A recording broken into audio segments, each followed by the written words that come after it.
antzertin dantza eta arte dramatikoko goi mailako eskola bi karrerak daude, dantzakoa eta antzerkikoa, eta, zorionez, bazauden hautazko ikasgai batzuk nahasten ginena.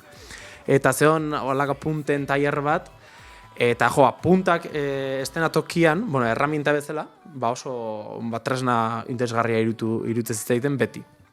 Nola moldatzez belako fizikalidade natural hori, eta gauza oso inhumano bat bezala ikusten nulako, bortitzaldi berean, da, nik estenako bortizkeriarekin asko konektatzen dutela. Eta etzi aten utzi nahi puntak egiten, dantzertiko irakasleek, enulako sekula dantza klasikorik egin, noski. Eta mutilek ez dutelako puntarik egiten gaina. Mutilek porteatu egite dutelako, eta neskak dielako kasuntan, hauskortasunaren irudi hori bilakatze dianak.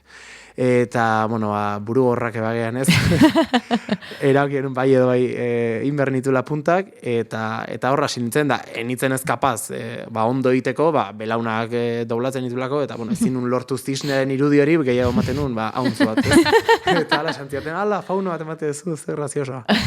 Eta hortik hasi zen. Eta hortik sortu zen.